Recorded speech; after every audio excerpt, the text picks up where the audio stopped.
Sports Big Orange Podcast. I'm Charlie Burris. As always, I'm here with my co-host, the A to Z Sports writer, Zach Reagan.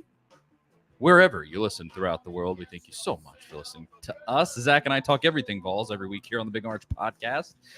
And if you want to listen to that regularly, go over to the A to Z Sports Podcast Network feed on Apple, Spotify, and rate, review, and most importantly, subscribe. Because if you do subscribe, you won't miss our episodes when we drop them on Mondays. And speaking of Mondays, it is one right now as we speak, and we are live on YouTube. Go to the YouTube channel and hit that subscribe button, hit the notification bell, hit the like button, do all of that, and then you won't miss these live streams. And if you watch the live streams, you can participate in the show, comment, and we react to the comments, and we talk to the folks that are watching. It's great. So join in, be a part of the show, and share the show with your friends if you would like to. At Charlie_Burris, at Zach TNT, at A to Z Sports, Facebook.com/A to Z Sports Nashville on the old social medias, and A to Z Sports.com for the stuff that Zach and I write on the internet.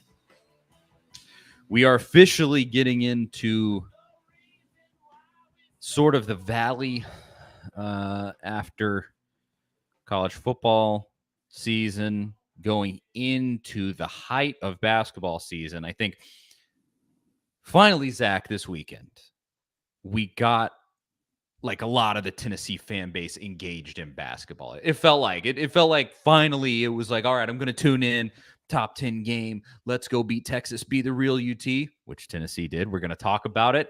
But it just felt like we kind of turned a corner on the old sports seasons here. Yeah, and just before we jumped on here, I saw on Twitter somebody posted something from I guess a Kentucky message board. A lot of Wildcats fans getting annoyed that Tennessee keeps being shown on College Game Day, whether it's football, Lady Vols basketball, men's basketball.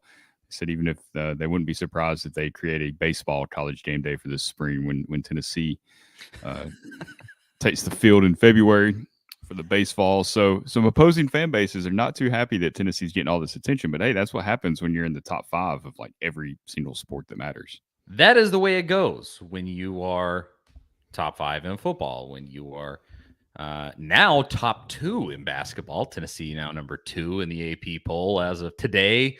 What else? Obviously, baseball top 2. Yeah, Gary Parrish would not have Tennessee at number 2 in Lordy, basketball rankings. Did you see that? I did. Parrish had Tennessee at what, like was 5 or 6? I think it was 5, and did not drop Alabama at all after getting destroyed by Oklahoma. I mean, obviously, I got a ton of thoughts about this, and we're going to talk about the title of this show is why I personally think Tennessee is a legit title contender this year, and I kind of want to fight back against a little bit of that postseason Rick Barnes, postseason. Every Tennessee fan, if they're the real negative type, as I can be, I certainly can be that type of fan. But that's all you hear is, well, they're good right now, but then the postseason and that's what I want to address in this episode. We're going to talk about why I think they might be a little bit different in light of what's happened so far in the season. But Parrish, man, he just, I think he's a Memphis guy, but also is a national writer for CBS for college basketball. And he just doesn't want to give up the ghost on Tennessee. Just, doesn't matter that they're 18-3 and, top 10 win, whatever. Losses don't matter to him is basically that's right. his explanation. Yes. You can get beat by 30 by an unranked team. We're not going to drop you. If you beat Houston, that carries you all season long, apparently. Exactly. That's the greatest win in college basketball right there, and Alabama has it. All right. Well, as I said, we're going to get into basketball beating Texas, but also at the basketball game, it was another big recruiting day for Tennessee football. Josh Heipels actually spoke at the game. We're going to talk about that and kind of what happened and the players that were here and what it might mean for Tennessee. We'll also talk about some things might happen with this in real time. I don't know, but the kid from Ole Miss, the cornerback from Ole Miss, Igbinosun, and his status with Tennessee at the moment. We'll go into what the latest news is. And outside of that, we might we can go ahead and do this right now. Let's drop a line to JT Shrout. And honestly, RIP to his college football career, because he's going back to play for Butch Jones at Arkansas State. But we had that to throw in at the very end, and I have that note here. Poor JT. Don't go back. Don't go back to Butch. But anyway, we're going to talk about all the latest Tennessee news. But first, I got to tell you, as always, about the amazing sponsor of this show. They keep us going, folks. Superbook Sports. The final drive for the championship is here, and there's no better place to wager on the football title tilt than Superbook Sports. Superbook features the best menu of prop bets in the business. Plus, check out their special odds boosts and promotions at superbook.com. With over 3 decades of odds-making experience in Las Vegas, there is no better place to wager than Superbook Sports. Win some money as one lucky team wins the championship. Download the Superbook Sports app today. Visit superbook.com for terms and conditions. And if you have a gambling problem, call 1-800-889-9789. That is Superbook. For the folks that know about the rules of professional football, in an ad read, we cannot mention the game that is happening in a couple of weeks by name, or else they'll come for us. So I'll just say, go download Superbook Sports and bet on the game that you know that I'm talking about, because it's the best place to do that. Thank you to Superbook Sports. All righty. Now, Tennessee basketball. They go out, Thompson Bowling Arena, against number 10 Texas, and they beat the brakes off those boys. I mean, Texas is a good basketball team with, some really solid players there. I mean, Carr was supposed to be, or is, one of the best guards in America. Got shut down in that game. Tennessee wins by 11 points. It's really, I've listened to some analysis of this game. Everybody has said this, but it's just true. The final score is not indicative of really how that game went. But did you see this game, Zach? Your sort of first watch thoughts on it? Yeah, I was in and out a bit in the first half. My kid had a basketball tournament that kind of got a little out of hand thanks to some unruly parents. Just the world of youth sports I have discovered over the last 3 to 4 years is completely insane. But yeah, it kind of reminded me of like the Kentucky football game, where you're kind of not sure how it's going to go. It's kind of getting built up as a big game. And then they just come in there and throttle Texas. I mean, it was, like you said, it wasn't as close as the final score indicated. Really huge win for Tennessee. To do that on a big recruiting weekend with game day in town, all the attention. It's getting to be that time of year where you got some big Saturday night games going on. And this was certainly, one of the biggest games of the day. All the attention was kind of on Tennessee all day. I mean, they had college game day there starting at 10 or 11 o'clock in the morning. Had Joe Milton out there and the basketball team, and a lot of great exposure for the recruits to see all that. Tony Vitello sitting courtside. I mean, Tennessee's the place to be right now, right? I mean, like we mentioned at the start of the show, everything's ranked high. Basketball's number 2, but baseball's, I believe, number 2. Football should have been number 5, finished number 6. So really couldn't have gone any better, and really solidified Tennessee as a national championship contender. And you heard that from the Texas coach after the game. They're a Final Four team, absolutely. So once you get to a tournament, anything happens. I'm kind of with you. You mentioned, kind of pushing back on some of the Rick Barnes March stuff. Just look at where Tennessee's been, before Barnes got there, the inconsistency, the up and down, from Pearl to Conzo and the short Donnie Tyndall era. He's just brought so much steadiness to the program. And though he hasn't got over the hump, but how many college basketball coaches have, especially in recent years? I mean, look at what UNC went to the finals last year, but they kind of just got hot at the right time. You saw kind of the real UNC this year, where they're not really even a top 25 team, or maybe kind of a fringe top 25 team, or you see Duke and the way that they've fallen off after Coach K's left. I mean, they're nowhere close to what they won. Tennessee's right there in the top 5. I mean, you really can't ask for much more than what you're getting from Tennessee basketball and Barnes. I mean, yeah, it's disappointing to lose in the tournament, but I think it is time that we move past, judging Barnes solely off of that, because what happens in March it's probably not ever going to cost him his job at this point. I think he's got too much equity built up at Tennessee, and for what he's accomplished, I think that's the right, the right approach. You can't emphasize enough how difficult it is to win a title in college basketball. And I give Rick a hard time. It's chronicled on this podcast. He got that $5 million pay raise, or he's making $5 million after he flirted with UCLA. I was pretty critical of him because the next season he went out and he laid a stinker, and it was pretty bad. And I was like, all right, you're making big money. At the time, he was making more money than like Bill Self and like some dudes that have won national titles. And I was like, let's go. This is not how it works when you make $5 million and you get this big raise and we keep you in town. This is not $5 million basketball. And in the season since then, he I guess it's just been 2, but he has just, I mean, you can't say enough about what he's done. Obviously won an SEC championship and then got bounced earlier than he probably should have in the NCAA tournament last year. But, I have just been so impressed with the way that he sort of answered that call and just got in back-to-back years 2 of the best teams in America. And, this season, obviously what we're going to kind of go into is how they stack up nationally this season is where I wanted to go with this conversation, but we'll get there in a second. But just in terms of how he has taken this Tennessee team and kept it so strong, despite like losing Kennedy Chandler, losing to 2 great, young 5 stars that were on that relatively bad team that lost to Oregon State in the first round. He's just done it, and it's incredibly impressive. And there's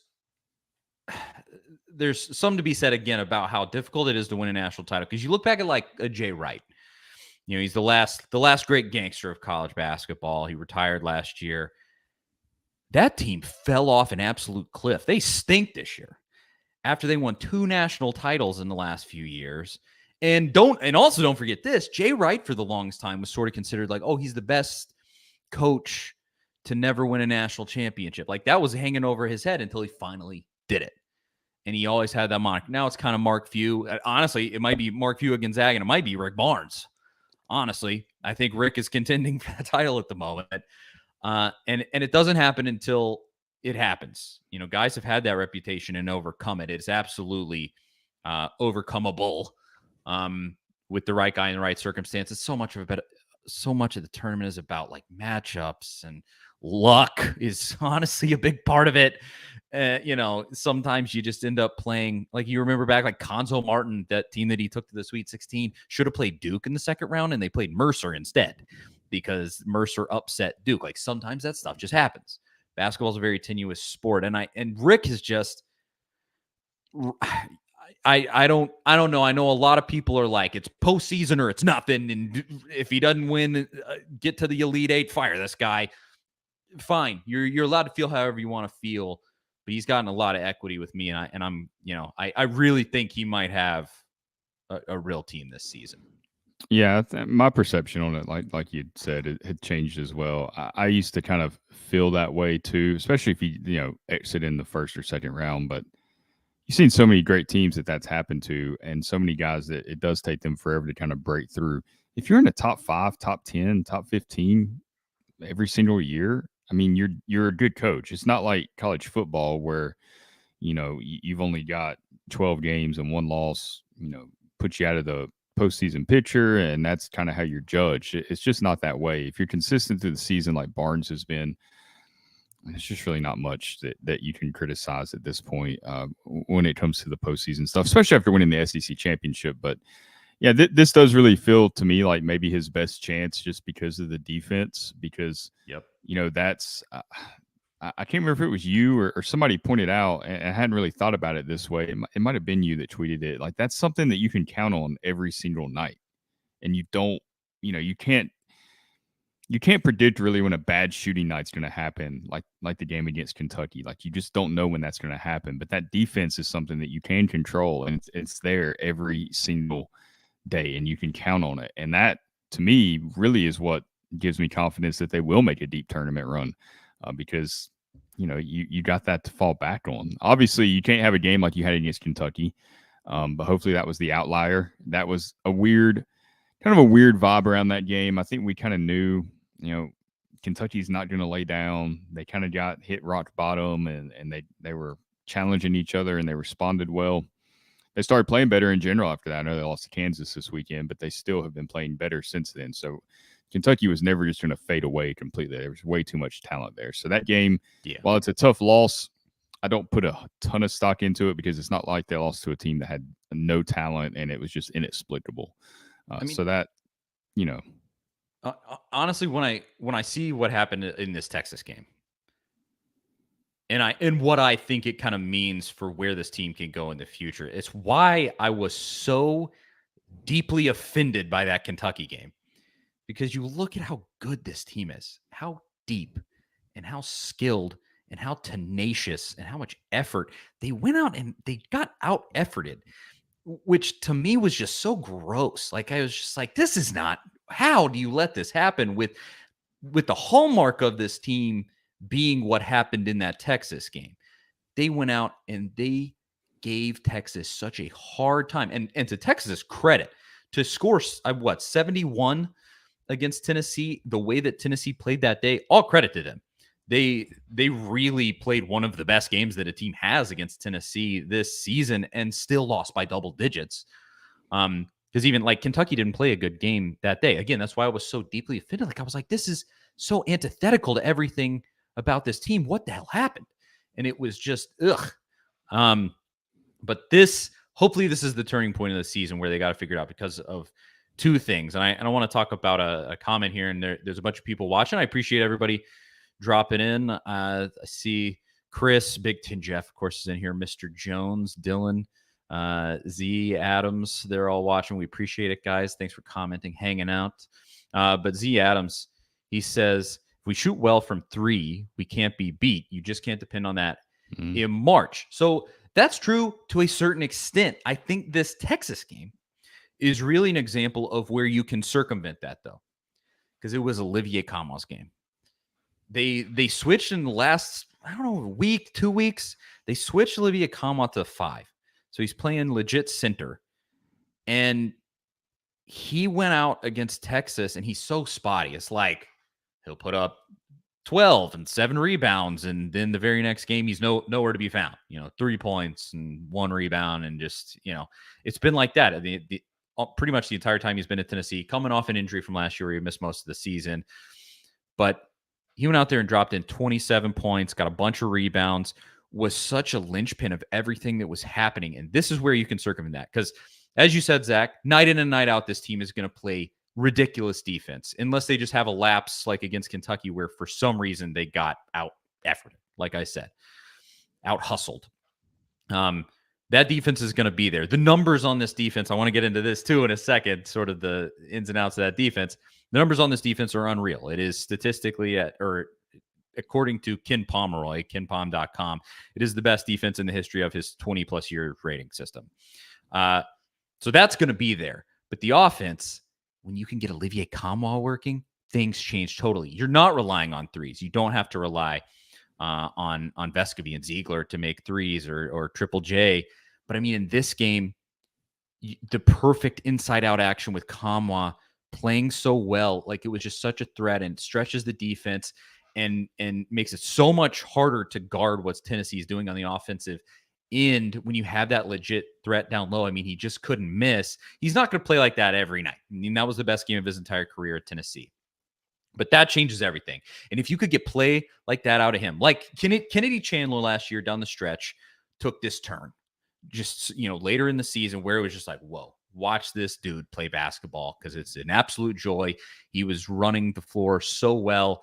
And hopefully, if you could get that out of Olivier Kamwa and not have to rely on threes, I don't want to say this team is like borderline unbeatable, but to have that reliable score that isn't a perimeter shooter is, I mean, I don't think that you could overstate the value of that. It's incredible because obviously the shots that he's taking are so much higher percentage shots. The chance of him making those, it's like when you had Grant to just pass the ball right down to the block, and there's like a 75% chance he's going to figure out a way to get the ball in the hoop. And that it just is such a game changer offensively. And you pair that with this defense, come on. That's real, man. That's real. For sure. I mean, that really was. I mean, the more you talk about it, there it really is like the recipe to winning in March was this game, because the difference in the game was Kamwa's 27 points and the rebounds. I mean, they out-rebounded Texas by 15. But threes, I mean, they shot 31%. Texas shot like 28, 29%. They hit, what was it, one more three than Tennessee on a couple more attempts. Turnovers were similar. So, I mean, that really was the difference, being able to score inside, out-rebounding Texas. And again, that's a lot easier to maintain than getting hot from beyond the three-point line and counting on that. So yeah, they got a lot of different ways that they can beat teams. And I think that's what makes them so dangerous. I mean, and Ziegler right now, he's the best point guard in the SEC. He was the SEC player of the week this week. Yeah. Yeah. I mean, he's playing at a total other level. He's playing at a level that I thought he was going to be good. I didn't think he was going to be as good as he's been in this last stretch. And the kid's a sophomore. Yeah, go win a championship. Go win a championship, and to me, he's a better story than Stetson Bennett at Georgia, especially considering Stetson Bennett's off-field issues, which we have not talked nearly enough. We can discuss that at some other time. But she missed that he got arrested for being drunk in public, and idiot. Yeah, not a good month for him. But Ziegler, I mean, what a story for a guy that was just, you didn't really expect anything out of. He wasn't a highly touted recruit coming in. He was just a guy that you didn't really think about, and he's turned into one of the best players in the SEC. Just a tremendous story. It really is incredible. He's such a tough kid. Like, he's just so pesky on defense. I mean, that's the best part about him. He's turned into a real force on offense. He runs the floor incredibly effectively. He's had 3 double-doubles in the last 3 weeks, I think, maybe the last month. And been so great at facilitating and running the floor. But then on defense, the kid is just, I love Tennessee basketball. They posted a video this past week of all the steals he had in a game. And they played it's from some kid's cartoon show, and it was like, "Swiper, stop swiping." And they played that. You have a kid, maybe whatever it was from. No, but he's graduated past a lot of that stuff. That's true. Yeah, he's a little older than that now. But not even a little. He's a lot older than that now. But regardless, it really is crazy. But the thing that I wanted, Jeff says it's Dora the Explorer. Shout out to Dora the Explorer if that's even still on. But I thought this was an interesting conversation to kind of end this up, and then we can move on to the recruiting for football that was happening at this basketball game. But the defense for this team on the KenPom rankings, I'm looking at it here. For the first time in KenPom's rating system, Tennessee is the number 1 team. And KenPom rates offensive efficiency, defensive efficiency. They have a luck rating and some things like that. It's an interesting rating system, but Tennessee is number 1 at the moment over Houston. UCLA is 3. Purdue is 4. Obviously, Purdue is number 1 in the AP poll currently. But so Tennessee here at the moment, they are tied for the best defensive efficiency in the history of this rating. They are tied with the 2019 Texas Tech team.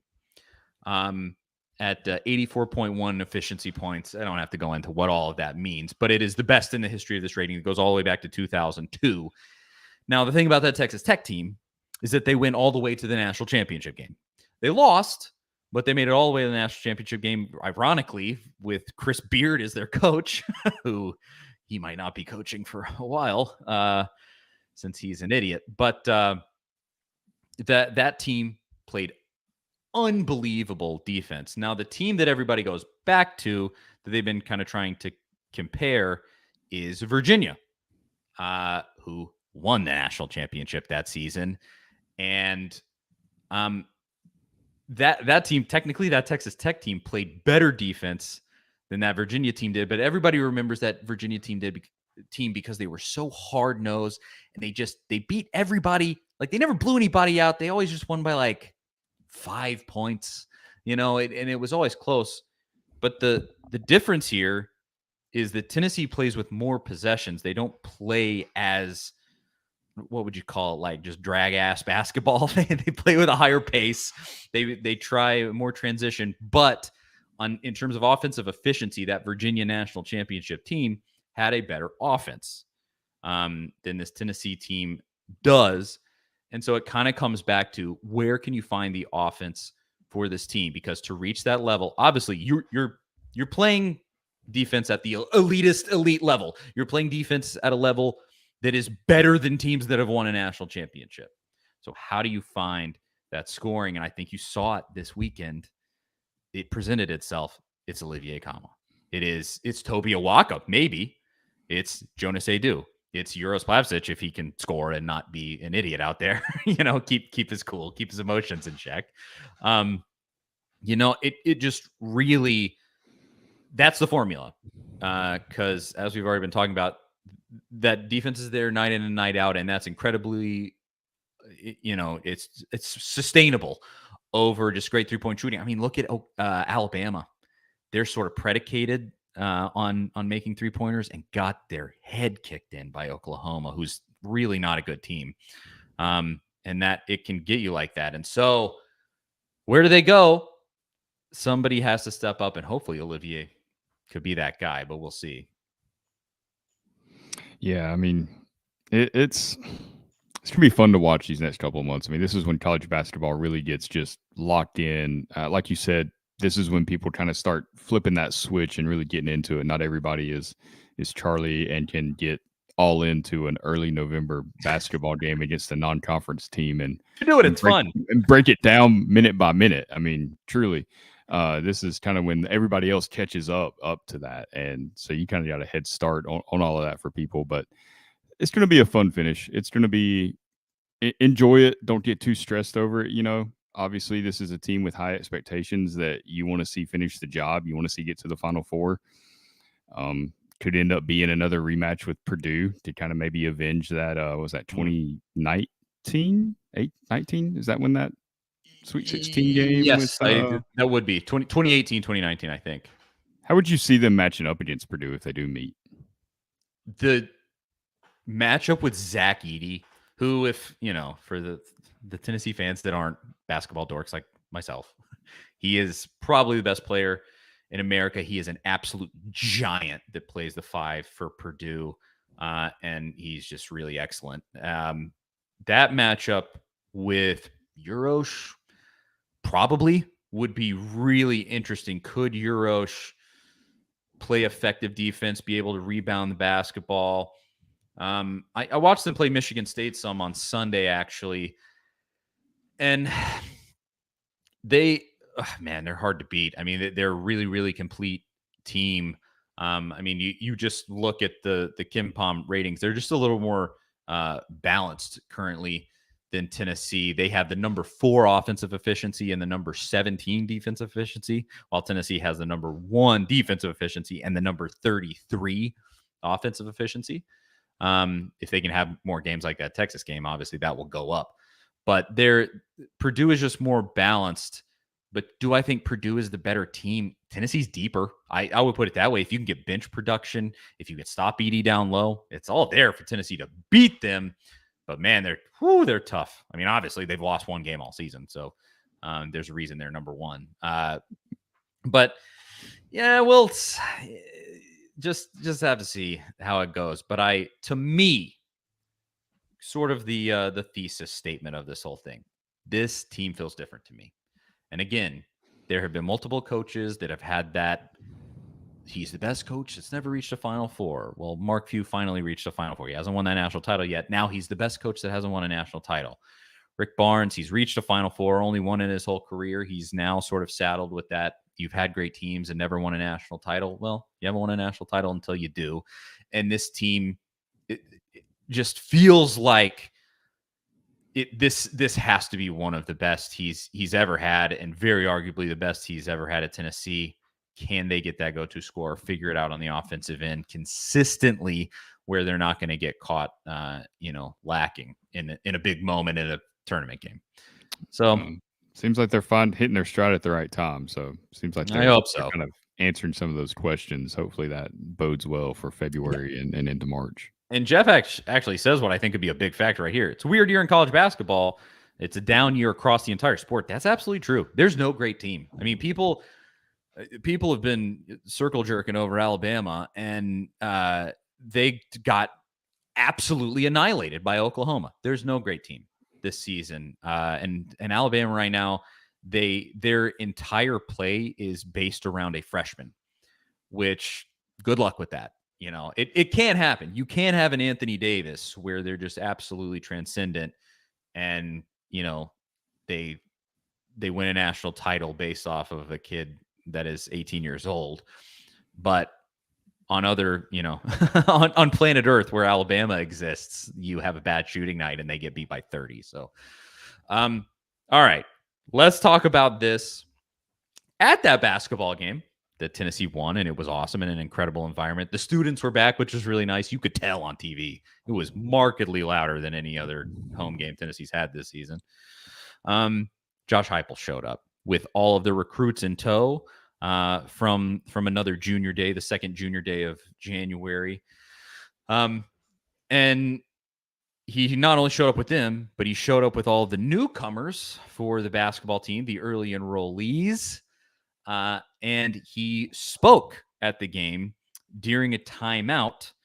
And I just wanted to talk about this because I thought it was awesome. I was listening to Tony Basilio does a post game after basketball games. I was listening to that. Somebody that was there, I wasn't there, I was just watching on TV, but somebody that was there said that the biggest cheer of the entire night, as loud as it was, the biggest cheer of the entire night was when Heupel took the floor and took the mic. And so let's just listen to what he had to say, and then we'll talk about Heupel and recruiting at the game. All Nation, how we doing? God, I love showing up, man. You guys show up, show out 365 days out of the year. I don't care if it's kneeling right here at TBA, man. You guys are awesome. Student body, absolute best section in the country, man. Really proud of what these guys have accomplished in 2022. None of that happens without your guys' support. The journey's been fun the first 2 years. The best is yet to come. These guys right here are new enrollees. Let's give them one more round of applause. They just got started. And as we open up the 23 season in Nashville, we need to show up and make sure we got the right shade of orange inside of that stadium when we kick off. Let's be loud. Let's finish it. Let's go show the entire country what the right shade of orange is and who the real UT is. God, he's so likable. Yeah, I mean, when Josh Heupel was first hired, or when that news broke 2 years ago this week, I remember,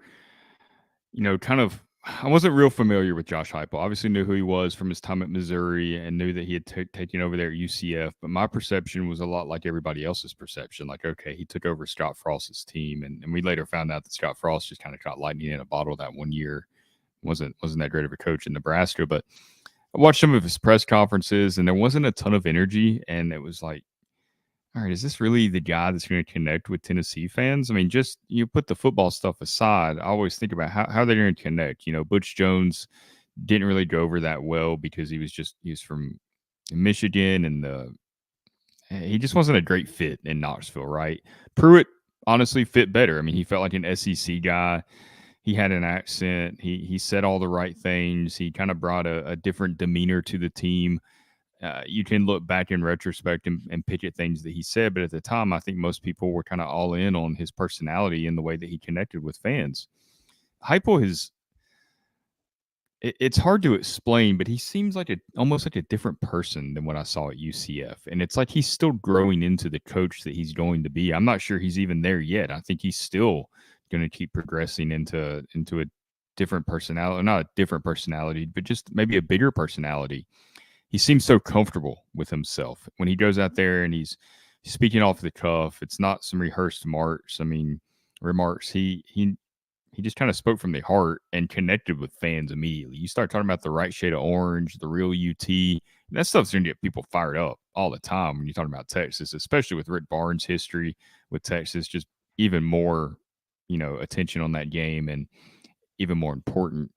At that moment, that clip there of him talking at halftime really kind of opened my eyes to, yeah, this guy is a lot different than when he first arrived. And take from that what you will. I think it's a good thing. I think it's a good sign that he's, one, happy at Tennessee, and two, fully embracing everything about Tennessee in a way that really no coach has since Philip Fulmer was roaming the sidelines. I mean, guys tried. I mean, I'll give Butch credit. He wore orange everywhere. He embraced it, but he tried to change things up too much. He tried to put his own spin on things just a little too much. And Pruitt tried too. I mean, I remember how mad he got at that Alabama game when the officials kind of screwed Tennessee over a couple of times, and Pruitt was there saying that's what happens when you play these guys. Like he gave it his all, but something about Heupel, it's like he doesn't even have to try. He's just kind of grown into it slowly, and it's been perfect. It really is incredible. It reminds me, honestly, of Tony Vitello, too.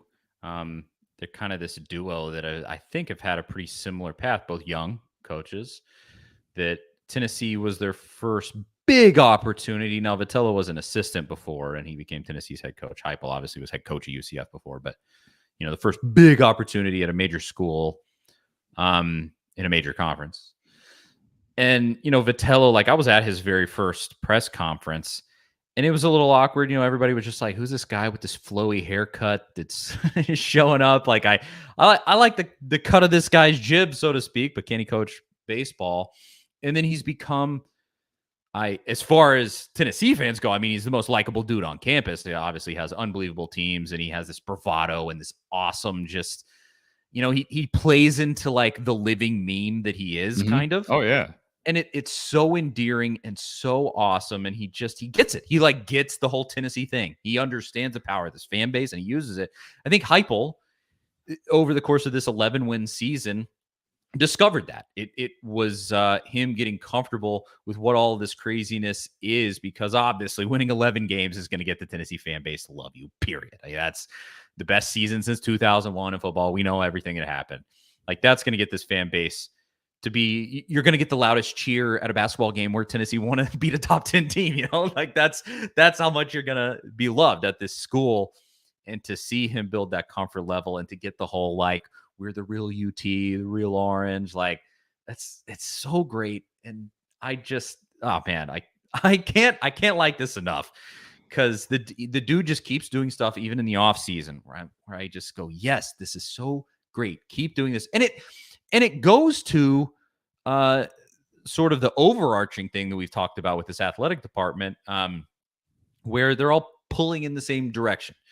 Everybody's getting along. Tony Vitello was at this game, and he looked, I don't know what he was wearing. It was a Euros Plavsic t-shirt. Dude, he was so into the game too. There was a picture, like Dick Vitale posted some photos, and there's one where he's taking a photo with the play-by-play desk, and people were kind of leaned into the photo, right? Kind of trying to get into it. Yeah. And down at the very end, you can see Vitello courtside. And this is like during maybe a timeout or something, commercial break. People were kind of relaxed in their chairs, and he's the only guy that's like hunched over, like intently watching the court and everything that's happening. I mean, that guy's such a competitor, and it's just so, like I hate to keep saying it, but it's so genuine what you get from Vitello, Heupel, and Rick Barnes, like all three different personalities, and they've all embraced Tennessee in their own unique way. Like, you're not going to get Barnes being over the top and like out there just acting like Tony Vitello, wearing a headband, or maybe even some of the bravado of Josh Heupel. You're not going to get Heupel dressed like Vitello. You're not going to get Vitello, out there like Rick Barnes, talking to the media the way that Rick Barnes does. Like, they all have their own unique approach, and they're true to themselves. They're not trying to be somebody that they're not, and it just works. Like, those three complement each other so well, and it's been so fun to see the way that they support each other. I mean, seeing Vitello at those basketball games, it's awesome. I mean, as popular as Tennessee baseball is right now too, it puts the brand out there in general so much more, because they're going to show him every time he's at the game. They're going to talk about it. They're going to show Heupel when he's there, Vitello when he comes to football games, and it really is like a golden age of Tennessee athletics that we're entering. And it's important, I think, that people remember that, because you don't know you're in the good old days until you're out of them type deal. Like, you're in them right now. So Yes. embrace it, enjoy it, have fun with it, talk junk to other fan bases, whatever it is. Like, this is what you've been waiting for. So lean all the way into it. I mean, and I'll say, to go back to Barnes a little bit, to that point, like, for the people that are just like, it's a Final Four or screw this guy. No, like, appreciate what's happening here, because it can be like Villanova and Jay Wright, where you win 2 national titles in the last few years and then the guy leaves and the thing just implodes. It can be exactly that. Like, don't forget how tenuous all of this is. And I don't think anybody's going to forget with football as of right now. Now, maybe if Heipel keeps winning at this level for another 3-4 years, sure, we'll get a little jaded. It happens everywhere. You end up being like an Alabama fan. You win all those national titles, and when Saban loses one game, you get pissed. Like, everything's relative. But yes, don't forget that it really is. When you think back to, like, what was just a garbage year, and they're not that far in the past. What in between? Honestly, just look at 2020. I mean, the COVID. Well, sure. Yeah. Football wasn't good. They were going to miss the basketball tournament, the NCAA tournament. Yep. That spring, if it doesn't get canceled. Baseball was it hadn't really burst onto the national scene the way it did. Like, it was building steam. Like, we talked to Ben McKee last week, and he talked about the buildup that he saw covering the sport every day, and then it got to the point where now everybody's all in on Tennessee baseball. But yeah, I mean, it wasn't that long ago that really there wasn't a lot of national relevancy in 2020 at all for Tennessee. Yeah. That's just 3 years ago, 3 years ago. That recently. I mean, I was thinking back to, when did Tyndall get fired? 15. So you had Tyndall get fired. Butch had blown that season when he honestly had a team that could have been in the playoff. Yeah. You did go 9-4, I guess. But like, you should have beat Oklahoma. You should have beat Florida. Exactly. That season was should have beat Alabama that year. That season was painful, even though it was better than some of the others. But you just think, and then obviously baseball back then was it was nothing. It was just a non-factor essentially at Tennessee. And you just think of how far you've come since then. Like, don't lose that perspective. Everything is relative. Don't lose that perspective, because this is it. You are living in the good old days at this point. And if we could just get the Lady Vols in the right, because that was tough to watch. So that's like the one thing that needs to. I'm not gonna lie. If this season continues the way that it's going, we're gonna need Danny to maybe find us a new coach for the Lady Vols. That's a touchy subject. It is, but it also is what it is. In my opinion, I don't know. I don't like holding like fan superiority over people, but my family had season tickets to Lady Vols games my entire childhood. I mean, I sat it was a Sunday ritual. Go to church, go to the Lady Vol basketball game after church during basketball season. Like that, I did, and I met Pat Summitt, and I know all those teams and all those players in that rich tradition. And I mean, she built women's basketball. She built the sport.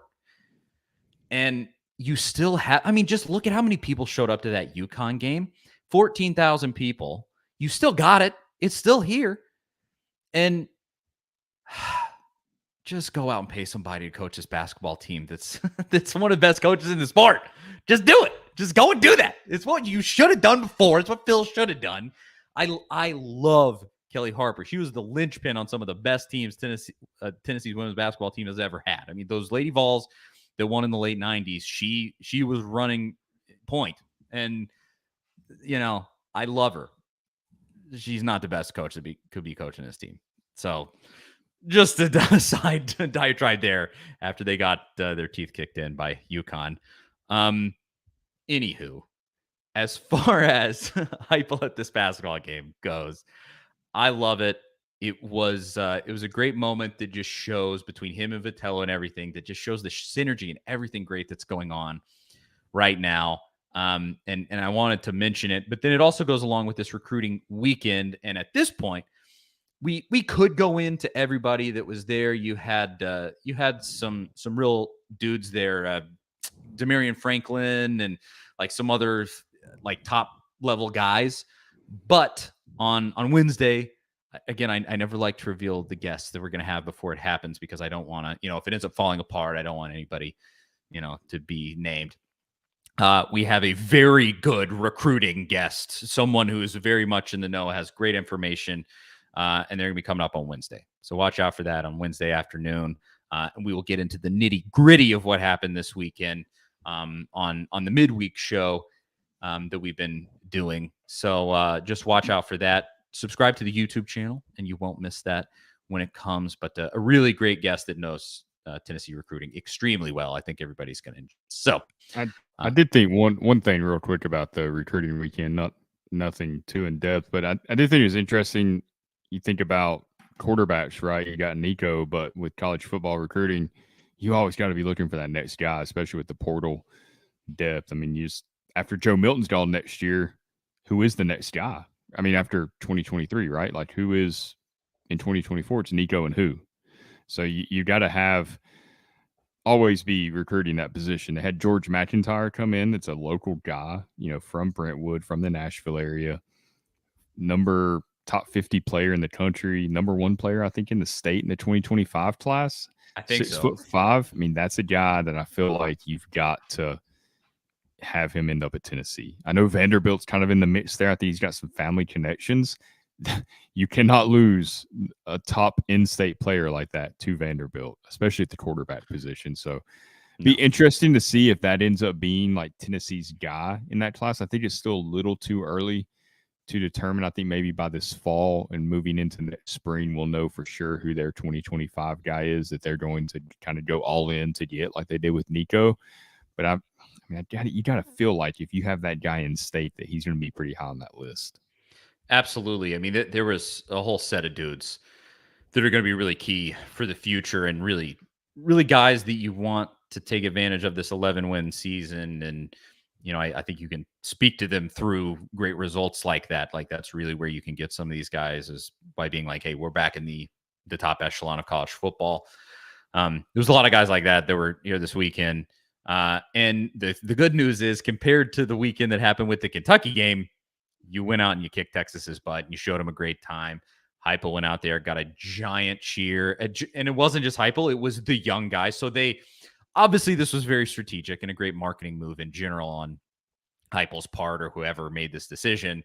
But they brought in the new guys, and in front of the recruits had the new kids on the football team get a giant applause at the basketball game. I mean, it's very purposeful, and that's great. I love it. I think it's awesome. So you showed them a really good time, showed them a great basketball game, and hopefully it translates into dudes coming to Tennessee. Those basketball games are becoming huge recruiting weapons. I mean, yes. Not a lot of places have that kind of atmosphere. I mean, there's a lot of great college basketball atmospheres, obviously, but most of those places aren't football schools, right?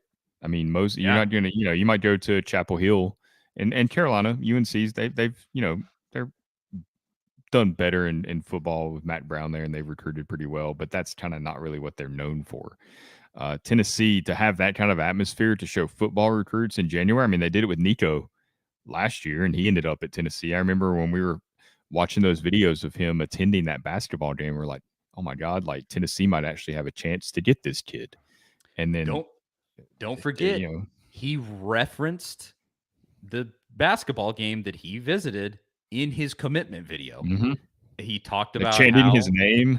Yes, they chanted his name, and they I don't know if it was in the commitment video, but they talked to his mom, and she said that was like really special and such a crazy thing. Like, don't discount that. I think people probably overemphasize those recruits seeing a loss. Like, there were some people that were like, oh, they saw that Kentucky game and it was so bad. And like, I don't know if that counts that much. But don't underemphasize how that environment, like, you're essentially showing them the power of this fan base and what they're going to be playing in front of in football. Because you look at what's there at the basketball game and you go, oh, well, it's going to be 10 times this. Plus, you want to go. You want to go to those events if you're on campus. If you're an athlete at Tennessee and it's January and you're a football player, you want to go to a basketball game that's got a lot of energy. I mean, if you look on Instagram and you follow any of the players, there's a bunch of current players that were at that game on Saturday, just sitting in the stands in random places. Like they got tickets. I saw like Kamal Hadden on Instagram trying to find a ticket to the game. Like they were hard to come by. And it wasn't Really? just simple for a football player to just walk in. I mean, you think it's 100 and some players on a team. It's probably not that difficult for Joe Milton to get a ticket, but maybe some others. But regardless, I mean, that's also a selling point because it's the middle of the winter. Yeah, let's go watch this Tennessee game that's got a ton of energy, at 6 o'clock on a Saturday. That's more attractive than you go to, Georgia and you want to watch a basketball game there on a Saturday. It's not quite the same environment at all. So I think that can be a selling point as well. For sure. Without a doubt. And obviously that's not the end all be all. There's a lot more that goes into recruiting than that. Sure. But it's just another weapon that they have. Hopefully it translates. That's all I know. Cause I mean, we already talked about like for guys that aren't football recruits, Tennessee from this football season, everything that's happened has become a much more attractive school. Admissions or applications to the school like went through the roof in the last few months. And it's just crazy. I also think I was saying this to my wife. I think it's become like cool to be a Tennessee fan for a few different things. I think like baseball and football and basketball being good. I think primarily like baseball is very flashy and it just, it just looked really fun to be a Tennessee fan with that baseball team last year. Vitilo is like really good looking and charismatic and everything. And then football, obviously with the 11 wins, but you also have like cultural touchstones like Morgan Wallen made the song about being a Tennessee fan. It's about, can you say it this way? It's about like an Alabama fan girl like cucking Alabama to like be his girlfriend, and she becomes a Tennessee fan. Is that not to be crass? There's quite a few country music songs with reference to Tennessee, and what I don't know people's musical taste. I'm not a huge music critic type guy. Like if I like it, I like it. If I don't, I don't. Whatever. But it's a huge genre of music, especially in the South, and it's littered with references to Tennessee. I mean, it's like you hear songs all the time, even if it's not like the main part of the song. There's still like little references. And Morgan Wallen is obviously, from East Tennessee and one of the main participants in that. But you're right. It is like a cultural thing right now, and it is. And who's Connor Smith? He has one that's kind of the same thing. A couple. I think he's got a couple. Yeah, about being a Tennessee fan. And then there was a girl too that was about how she the Alabama fan on Morgan Wallen's end, becoming a Tennessee fan. I think there's also something like that. Too. Yeah, there's a few. There's several other ones even beyond that maybe aren't quite as famous, but it's a huge thing. It's a fun thing to watch. Like you see stuff like Thomas Rhett, who grew up in Georgia and is obviously a huge Georgia fan, and then married a Tennessee fan. And every now and then you see him in Tennessee shirts. Like that's always fun to kind of hold over Georgia fans that, one of their fans or whatever, or Luke Bryan. I know people can't stand him, but a big Georgia guy. Then you'll see him like playing Rocky Top or something on a concert in Tennessee. Like that stuff matters. Like it's all like little ads for Tennessee that just kind of seep into people's minds, and it takes off from there. Yeah, I've seen this one too. Matt Stillwell, he has a song called "Vol for Life." I think they played that at like a basketball game I went to, something before. I might be wrong about that, but yeah, as we said, there's a bunch of them, and I think it has kind of made being a Tennessee fan cool when like the biggest dude in country music is making a song about how he's getting girls to be Tennessee fans. Like that's anywho. Just thought that was great. Very cool thing. Love seeing Heipel just continue his sort of transformation into this really great coach that it seems like he's going to be. So otherwise, let's finish as far as football goes with this, or maybe two things here. Quick update on the kid from Ole Miss, Davison Igbinosun. He was a transfer from Ole Miss. he would certainly help Tennessee's secondary. It seemed like at first Tennessee is sort of the favorite out front, but then he took a visit to UCLA, Ohio State, Michigan. I think NIL is a big piece of this. Just from I scoured the message boards and looked through everything. I think you have too, Zach. It seems like NIL is a big part of it, and I think there was a crystal ball from a guy at 247. He's not an Ohio State guy, but he predicted Ohio State for the landing spot for Igbinosun. The guy is not an Ohio State guy, and take it for what it is. But a lot of times, those guys kind of hear on back channels like things that happened, and usually they don't make those predictions unless they're pretty sure that's what the case is going to be. So as of now, as sort of up and down and all over the place as that whole situation has been, it looks like Ohio State's going to be the spot. So you can't win them all. No, we kind of started getting a bad vibe the moment that he went out to UCLA and was kind of making the rounds there. It's like he's went on this trip. And I don't know exactly what he's looking for. I know the NIL rumors are out there, but I don't want to be like the Tennessee guy that says, okay, Tennessee didn't get him. It was because of NIL, because that conversation goes both ways. And I think it can be a tired conversation because NIL is part of it, but it's so much more than that. It's the relationships, it's everything else, where they want to be, how they see themselves fitting into the system, going to the NFL. And right now, honestly, like you hate to say it, but if you're a defensive back on that side of the ball, it's hard to pick Tennessee maybe over Ohio State. When you see guys from Ohio State playing, in the AFC Championship game on that side of the ball, on Sunday night. Hopefully Tennessee can get there. I mean, they've got Alontae Taylor that had a really good year, but Ohio State just right now, especially with the current staff, they don't have a big body of work. Ohio State has more to offer a DB, I think, as far as, hey, this is what we have done. These are the guys that we have sent to the NFL. This is the guys that are starting in the NFL. You see, Von Bell out there who should have went to Tennessee, thanks Derek Dooley and Butch Jones, but they have that to sell and Tennessee doesn't. So it's going to be tough. Like, they're going to have to develop some guys in the NFL type players and prove that they can get guys to the NFL before they start winning these battles. Because right now you can like Tennessee and Ohio State the same, and the tiebreaker is probably going to come down to Ohio State right now. It's just the way it is. Sure. Yeah. I mean, you never know with these kids, and the narrative that we've seen on the Tennessee side is that he's kept everything really on the down low, which I honestly, as far as recruits go, I sort of love that when recruits do that. It's just, you keep people guessing. Well, they said that's the way really a lot of the transfers are, because they've been around the media. They've been through the recruiting process already. They kind of see how their words can be used, for good or bad or whatever. And they kind of know, like, hey, I'll just keep this close to the vest, and gives them more leverage in NIL talks or any talks really. So that's pretty common that we're seeing that from transfers, where it's really hard to get a gauge on where they're going to go. It's why we've had so many surprises. Dudes have just popped up out of nowhere and committed to schools and signed with schools. And a lot of times, it's already decided when they go into the portal. They pretty much know where they're heading. This situation's a little different, where he's kind of went on this tour and we're not really sure. Even with this crystal ball, I mean, he could maybe decide that he wants to go to Tennessee because he's visited there before and didn't feel like he needed to come back. He might decide he wants to be in Los Angeles with, enjoyed that trip. It really could go a number of different ways. And I think the crystal ball prediction's probably a pretty good idea, a pretty good get that he's going to put Ohio State, but I wouldn't put money on it just based on what we've seen from him so far.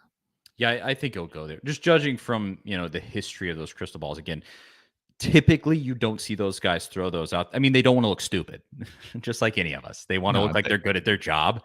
And so they might even say like confidence level is 50%. Mm-hmm. It's better than 50% a lot of the time.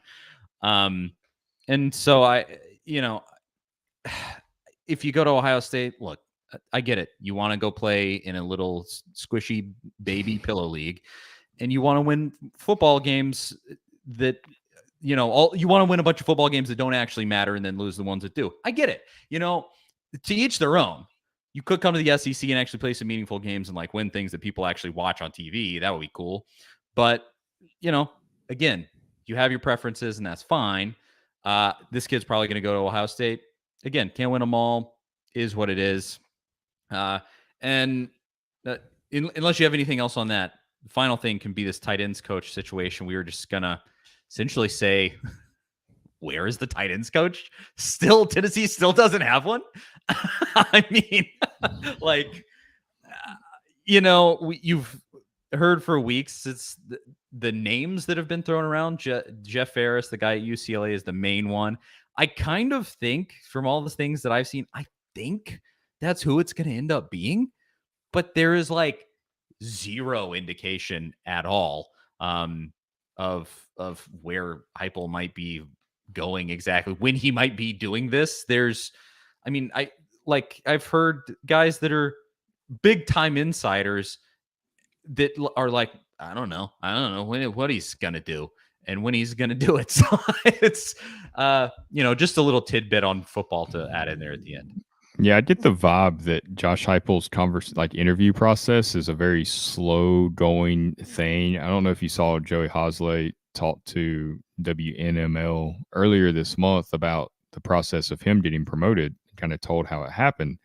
It's like, it was never really like Josh Heupel asked if he wanted to do it, or never really went through this formal interview, job offer type deal. They just had conversations.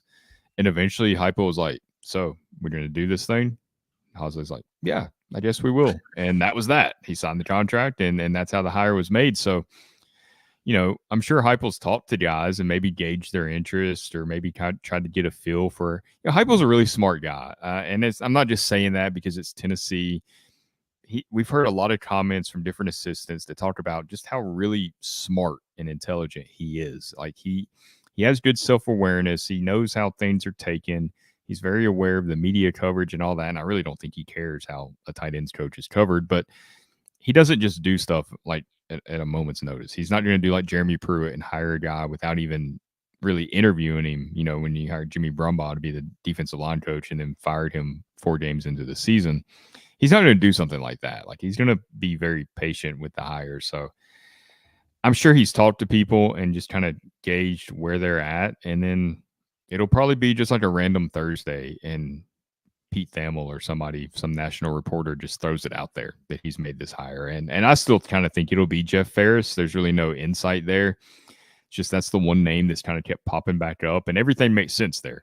From Knoxville, family's still here. He's a David Cutcliffe guy, so he kind of has this, loose connection to Tennessee in that aspect, and as well as being from Knoxville. And his mindset really lines up with what Heupel likes to do offensively. Very aggressive, likes to spread guys out and get guys in space. So I think all that lines up. Otherwise, it's an internal hire, or it's somebody that none of us have even thought about. And I've tried to even scour those possibilities. Like, I looked at, was it the guy from the Chargers, Kevin Codger, however you say his last name, tight ends coach. That was a grad assistant at Tennessee. I thought maybe they can, somehow sway him to come to Knoxville, give him maybe a co-OC title or something. I don't know. There's lots of different possibilities there, but I've, reached out to people and heard that he's not in the mix at all. So it's like, well, there's another dead end. And, it could very well be somebody that pops up out of nowhere, but I tend to think it'll be Ferris. I do too. And when it happens, we'll talk about it. But just wanted to throw it in and say that we've gone in another week without a tight ends coach at Tennessee. Doesn't seem like it's affected much. But of course, surely like by spring ball, right? Like you gotta have a tight ends coach. One in, yeah. Yeah. Like, and it's coming up. The clock's ticking. It's weirdly not that far away. It's already February. And the spring game's gonna be April 15th, I believe. So we should see spring practice probably starting mid-March, maybe in that March 15th to 20th area, I would think. So what, like 6 weeks? Yeah. Till that begins. We'll talk about it when it happens. So again, guest on Wednesday that I think everyone, if you're a recruiting head, you're definitely going to want to listen to that one for sure. So look out for it. Subscribe to the YouTube channel. Make sure you don't miss it. Before we go, what did you think of Gino's halftime comments at the Lady Vols game? I know what you thought. Cannot I cannot stand Gino Auriemma. He, to me, he had like one moment where I was like, yeah, Gino's all right. And it was when Pat Summitt died. No, yeah. And he was like one of the first people to like Mhm. give condolences, make a statement and stuff. But before that, that guy has been a just flaming douchebag for his entire time. Going back to that rivalry with him and Pat, I mean, I always thought, and I mean, I really do think this is true. Like they were never like friends. It wasn't like Rick and Calipari now. Like it wasn't, haha, you got me this time. I think they really didn't like each other, and he's just always been deeply unlikable. And it's just what in the world? Or he was like, we didn't do anything different. It was all the refs. The refs. That's what happens when you come down here. That's the one that got me. Ugh. I just screw that. Especially guy. when we've seen Tennessee get screwed so many times in Knoxville. It's almost like a running joke at this point. That's one of the main things. Gino himself is one of the main reasons why I so badly want to get that Lady Vol basketball program back to where it should be, is because screw that guy. Go and win. I mean, he hasn't won a title in like 7 years or something now. Still, I actually looked at that before this game. I was surprised to see how long it had been. But you got to beat this guy again. He's going to retire soon. I mean, he's getting old. I don't know how much longer he has left, but it can't be that long. And dude, please, like this, don't let him get away with this. I hate it so much. Ugh. He makes me like there's at least like, Nick Saban, I cannot stand but he has moments where I'm like, that's that's he makes good points. I mean, he's a good coach. He's going to make some good points. And you respect that he's that great. Just Gino, he's just hateful and just not a pleasant person. Yeah, not a pleasant person to want to be around at all. Cannot stand it. Cannot stand him at all. Please get a coach in here. A lot of Tennessee fans don't even want them to play that game at all. They hate that they play it. Yeah, well, and of course if you know the background of how the fallout happened with Pat and Gino was being real sneaky with letting his recruits go and visit the ESPN campus in Connecticut and all of this stuff, is doing. So he's just gross. He's gross. I am kind of in that camp. Just don't. Yeah, why even give him the satisfaction? Yeah, just don't. Even if we did have a team again, the win that I would want to have over him would be in the NCAA tournament. Like that. Blech. Gross. That guy sucks. I think that's it for this episode. We did want to throw at the end that former Tennessee quarterback JT Shrout, he's going back to Arkansas State. We mentioned it at the beginning, but that's what would make you go back and play for Butch Jones again. Well, he never actually played for Butch, right? He was actually in Pruitt's first class. Oh, that's right. He didn't. That's true. The one that Tyson I thought he was the very last year of Butch. California, but according to ESPN's Pete Thamel that broke the news that he had committed to, he's transferring from Colorado to Arkansas State. Part of the reason he went there is because he had teammates at Tennessee in 2018, 2019 that spoke highly of Butch Jones and said he was a good coach and a good person. And they endorsed him in that way. So that's why Shrout is going there. No. I would love to know which players those were, because there's a lot of mixed emotions when it comes to Butch. There's guys like Josh Dobbs and some of those that are fine with him, that are good with him, that had a good relationship with Butch. And then there's some that didn't. Like that we've seen parents and other players say the opposite. So it was a polarizing figure. I would like to know which ones suggested that. Or maybe they just don't like JT Shrout and they're, I don't know, giving him bad advice. If you're a former player for Butch and you liked him, come on this show and tell us about it and why. Because I would genuinely like to hear the insight, because there's insight we don't know about. Yeah. I can't stand him, and I have talked to former players that can't stand him. So, and I know at least one of his former assistants that was there for a little while wasn't a fan either. Like, I know that Yes. firsthand. So, yeah, Yeah. opinions are mixed. Well, good luck to that young man. There, we'll leave it at that. Charlie Burris, Zach Reagan. Anything left for the good folks at home, Zach, before we bounce? No, I think we emptied the tank out here, but I'm sure there'll be plenty more the rest of the week.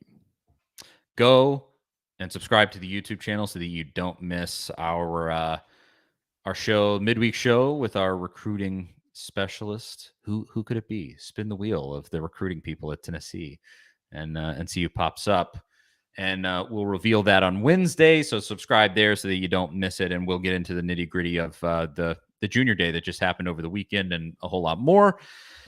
Charlie Burris, Zach Reagan, A to Z Sports Big Orange Podcast. You made it this far. You know where to find us on the social medias. Go and download Superbook Sports, that app, and bet on the big game, the game that I can't say the name of. You know, the game that's about to happen with the teams that we watched play yesterday.